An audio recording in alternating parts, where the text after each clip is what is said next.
Okay, Joe, need to get you another update video, how we're doing with Candy here. Show you how things are going. She's making, I would say, very typical progress through real formal training here. Sit, formalizing that obedience, e-collar conditioning, force fetching. It's all kind of working together at the same time. I feel like Candy is doing well. I don't feel like she's particularly fast at it, but I wouldn't say she's particularly slow at it either. I'd say she's pretty average on how quickly she's progressing through this training. So the thing that I know about Candy, Candy is a very independent dog. Candy would be fine without me forever. Like if she never saw me again, she'd be fine with that. She is not a dog who is real soft and desperate to please you and has to have your approval to do things. Like, she's got her own plans, and so what we've got to do is we got to make sure that her plans, that she understands we're going to have to work together because she's a very independent dog. And that's neither good nor bad, but it's just we need to know who she is so we know what her tendencies are going to be. But all in all, I like what I see. So one of the big things we've been working on is e-collar conditioning. So when I say e-collar conditioning, what I mean is, obviously she's got the e-collar on. We have been using this. She's had it for, she's probably, the last month. She's been doing quite a bit of e-collar work. I do this because I like using the e-collar in conjunction with force fetch, and I'll show you that today here in a minute. So when I say e-collar conditioning, what I mean is this feeling with the leash needs to be connected to the electronic stimulation. We don't shock the dog to hurt him. We don't use it as punishment. We simply use it to replace the leash as a way to communicate with the dog. We are not trying to burn her up. We're simply trying to talk to her in the same way we use the leash to talk to her. And you can see just in her body posture and how she's sitting here, she's like, all right, I know what we're doing. She's trying to follow the rules.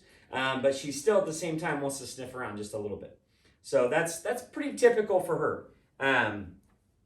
She understands the rules, but she also understands she can try to get away with some stuff. So it's who she is. Okay, so when I e-collar condition a dog, what I do is I do the same drills that I've been doing since the beginning. So we start with, using the here command. So we get the dog walking at heel. We say here. And we pull the dog in with the leash. Sit. Good girl. Good. So we use the leash to pair with that command for coming to here. So now I'm not going to use the leash. I'm going to use electronic stim to do the same thing. Here. Sit. And she got another one right there for the sit command as well. So she understands that stimulus means the command. And by and large, she's done well with this. She's had one bad day where she wanted to fight me on the e-collar. And she was like, I'm going to run off. I'm going to run away from this. She was outside. And when I say run off, I mean she was, 40 yards from me. And I said here, and she ran the opposite direction. Of course, that did not end well for her. And she learned, okay, don't run away. That doesn't work. That only makes it worse. So a lot of times we call that the come to Jesus meeting. I'm happy to say that Candy has decided to come to Jesus. So that's good because she's a good girl and I like her. Yes, you're a good girl. And she does have some of these lovey tendencies. She does, come to you for affection, but she's going to try to get away with what she can get away with. Now, I'm going to bring the camera in so you can see better up close exactly what I'm doing, because this next part is pretty technical with what I do, and I want you to be able to see exactly what I did. So if you ever need to replicate this with Candy or with any other dog for that matter, I don't care, you can know what I did. Okay, so I'm putting a really short little lead on her. Actually, I don't think I need it. Well, I'll put it off real quick. Won't take a second. Come here, babe. Good. All right. I like to sit on a bucket for this because one, it's more comfortable, and two, in HRC, we sit on a bucket a lot of times when we're running the test. So we want the dog used to the idea of they're going to be on the ground and I'm going to be sitting next to them on something. So this little short strap, and you can do it just by holding her collar too. This just gives me a little bit more freedom. Allows me to make sure that she stays exactly where I want. And so, we started with the force fetch stick, about a month ago, starting hold. It's gone fine. She holds pretty well. Occasionally, she'll give me a little bit of a fight, but not anything out of the ordinary.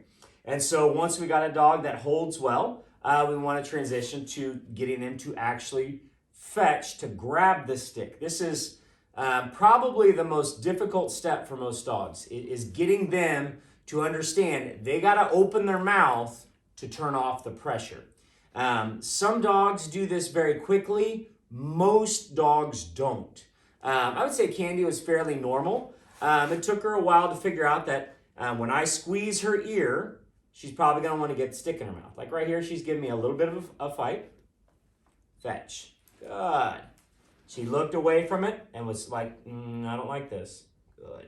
And she's really leaning into me. She's pushing into me. Just trying to get this positioning right. Responding to that pressure. It's okay. Good. Good. Good fetch. Good girl. So I'm just reaffirming that position where I want her head up. Good. Good. Give. Good job. So, going to maintain control by holding on to her lead here. And so she's trying desperately to get into me. A lot of dogs do this to deal with the pressure. They're trying to escape the pressure by coming to me. They learn pretty quickly that they need to come to me.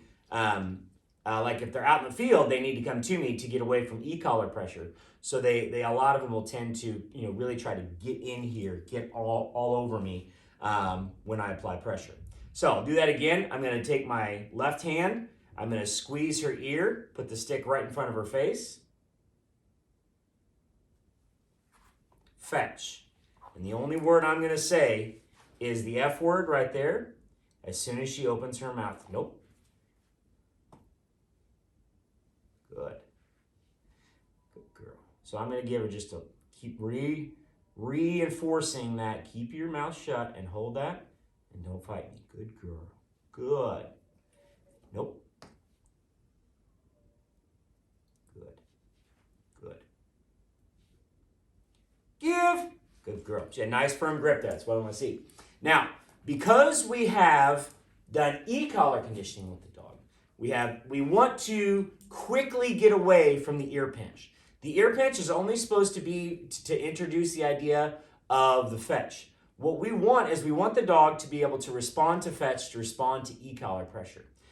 Because we want to be able to not have to bend over and grab the dog's ear. If they give us a refusal when we're walking around the room telling them to fetch, we don't want to have to bend down and grab their ear because it takes too long and it's a hassle. And you lose the all-important timing of the correction.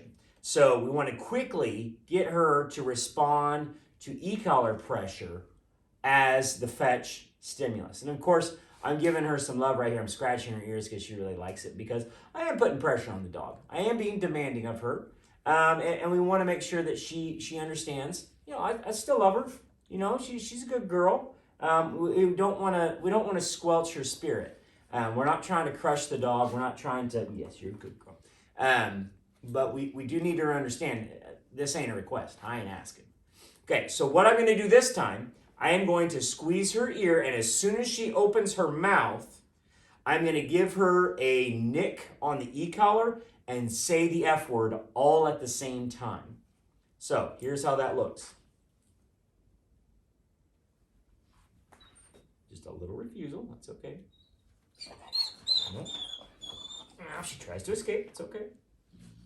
Fetch. Good. Good. Good girl. Good fetch. Good. So this is really kind of, right in the heart of the force fetch method. We're We're right in the thick of it right now. Good.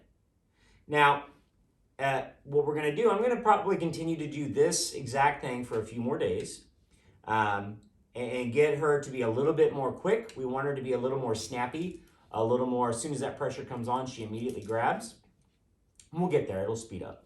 And I want her to understand that if she drops it, I'm going to light her up. She's going to get heavy pressure for that. So we would give her more pressure if she escapes by dropping. We don't want her to ever think that dropping is the answer. We want her to think, I'm going to keep this in my mouth because that's what the boss said. Good. Give. Good girl. So that is what our force fetch method looks like. Obviously, we repeat this a whole bunch of times. But I want to show you how we end the session because, we want her to understand that the room she's in is not bad. She's not a bad dog. We want her to be having fun. So what do? We got a bird, right? So we finished the day with getting to play with a bird. And so we just give her a little fun toss with the duck. That's my good girl. Good. Give. Good. And we're going to start using those same commands. So the command that I just gave there to drop the bird, give, becomes part of the training. So this is her reward. Good girl. Good. Give. But it's also part of reinforcing that training, those skills she's learned. So Candy's doing fine. Keep grinding. We got tests are coming up here in a couple months. It's going to be spring. It's going to be warm. We'll get her on the next thing she's going to be running is AKC Junior. There may be some in April, but those really don't get going around here hot and heavy until May. And then we'll start working on getting her ready for season. So anyway, she's doing good.